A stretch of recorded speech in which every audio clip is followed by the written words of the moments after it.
Hello guys. S के study point YouTube channel में आप सभी का स्वागत है।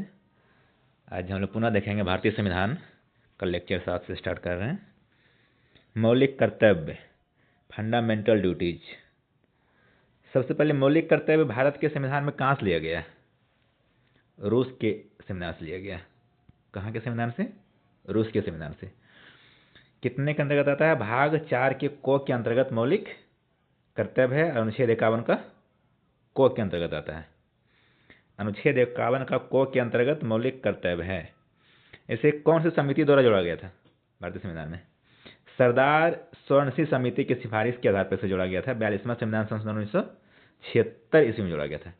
महात्मा गांधी जी ने कहे थे, अधिकार का स्रोत मौलिक कर्तव्य ही है। जब संविधान बना था उसमें मौलिक कर्तव्य की संख्या 10 था मात्र।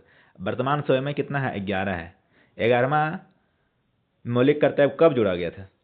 86वां संविधान संशोधन 2002 ईस्वी में जोड़ा गया था। क्या जोड़ा गया था? 6 से वर्ष के बच्चों के लिए अनिवार्य शिक्षा का प्रावधान 86वां संविधान संशोधन 2002 ईस्वी में इसे जोड़ा गया था। देखते हैं 11 कौन कौन मौलिक कर्तव्य है। मौलिक अधिकार तो साथ ही था, अभी वर्तमान समय में 6 है। तो मौलिक कर्तव्य देखेंगे 11 कौन कौन है। संविधान का पालन एवं आदर करना। संविधान, राष्ट्रध्वज और राष्ट्रगान का सम्मान करना। दूसरा नंबर है स्वतंत्रता के लिए प्रेरक उच्च आदर्शों का पालन करना। उन उच्च आदर्शों को हृदय में संजोए रखना और उनका पालन करना जिन्होंने हमारे राष्ट्रीय आंदोलन को प्रेरित किया है। नंबर तीसरा है भारत की संप्रभुता, एकता और अखंडता की रक्षा करना। देश की संप्रभुता और अखंडता को अक्षुण्ण बनाए रखना। नंबर 4 में है देश की रक्षा करना, राष्ट्र की सेवा करना। नंबर 5 समरसत्ता और समान भ्रातृत्व की भावना विकसित करना। धर्म, भाषा और प्रदेश या वर्ग पर आधारित सभी भेदभावों से परे हटकर भाईचारे की भावना को बढ़ावा देना।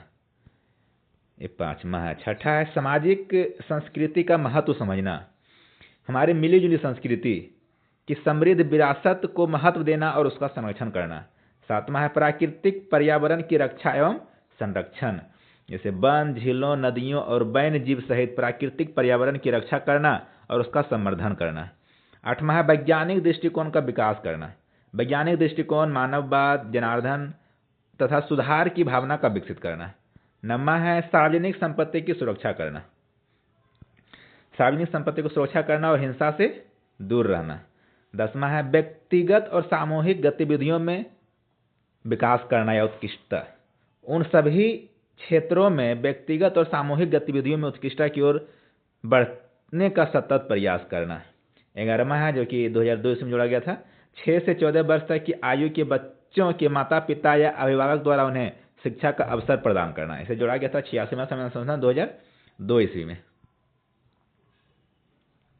आगे हम लोग देखेंगे संसद, पार्लियामेंट। संसद भारतीय संविधान के अनुच्छेद 79 के अंतर्गत आता है। संघ की सर्वोच्च विधायिका कौन है? संसद होता है। संसद का सर्वोच्च राष्ट्रपति होता है। और भारत में सर्वोच्च कौन होता है? जनता होता है। और भारत में सर्वोच्च संविधान है और संविधान में सर्वोच्च जनता है। भारत में सर्वोच्च संविधान और संविधान में सर्वोच्च जनता है। संसद के अंग 3 अंग है, राष्ट्रपति, लोकसभा और राज्यसभा।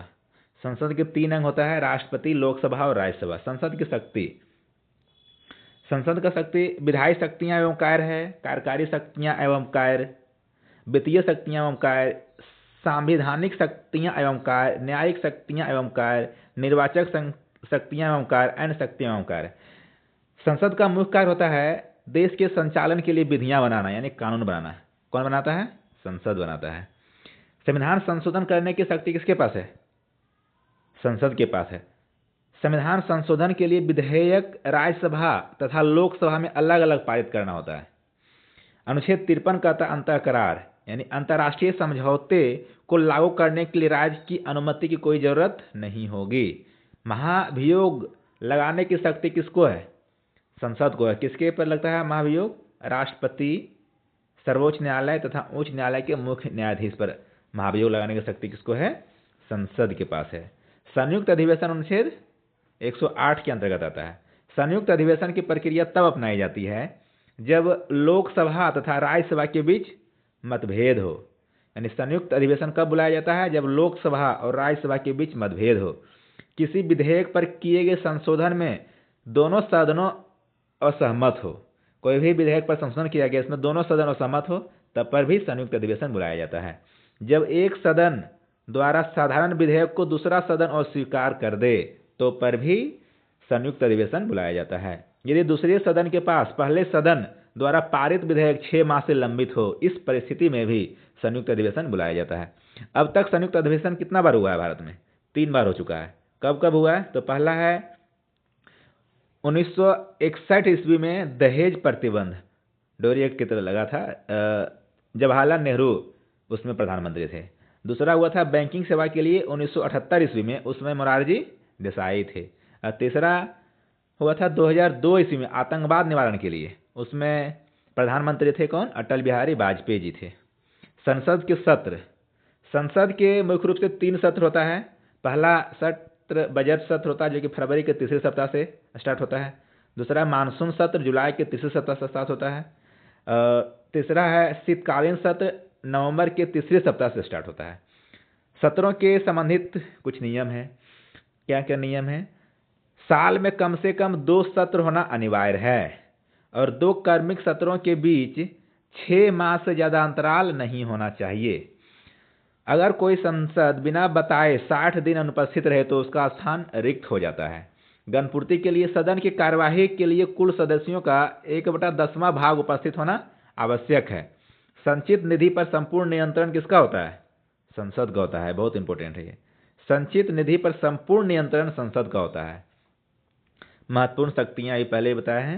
अनुच्छेद 253 के अंतर्गत कहता है कि अंतर्राष्ट्रीय समझौते को लागू करने के लिए राज्य की अनुमति की कोई जरूरत नहीं होगी। महाभियोग लगाने की शक्ति संसद के पास है। राष्ट्रपति, सर्वोच्च न्यायालय, उच्च न्यायालय के मुख्य न्यायाधीश पर महाभियोग लगता है। और ये स्थगन और सत्रावासन, स्थगन क्या होता है? स्थगन सिर्फ एक बैठक को समाप्त करता है, सत्र को नहीं। यानी जो बैठक है, जो सत्र चालू है, सिर्फ उसको उस दिन का जो होता है वो होता है समाप्त। और यह अधिकार सदन के पीठासीन अधिकारी स्पीकर या चेयरमैन द्वारा किया जाता है। बैठक को समाप्त किसके द्वारा किया जाता है? स्पीकर या चेयरमैन के द्वारा। विधेयकों पर प्रभाव, यह किसी विधेयक या विचाराधीन कार्य पर असर नहीं डालता है। कौन? स्थगन। लेकिन सत्रावासन क्या कहता है? यह न केवल बैठक बल्कि सदन के पूरे सत्र को समाप्त करता है। सत्रावासन के मतलब होता है पूरा सदन के जो पूरा सत्र हो वही समाप्त हो जाएगा। इसे राष्ट्रपति द्वारा किया जाता है। सत्रावासन को किसके द्वारा किया जाता है? राष्ट्रपति के द्वारा। यह भी विधेयक पर प्रभाव नहीं डालता है, लेकिन बचे काम के लिए अगले सत्र में नया नोटिस देना पड़ता है। धन्यवाद। मिलते हैं पुनः अगले वीडियो में। इस तरह का ही अपडेट देखने के लिए हमारे YouTube चैनल को सब्सक्राइब कर सकते हैं।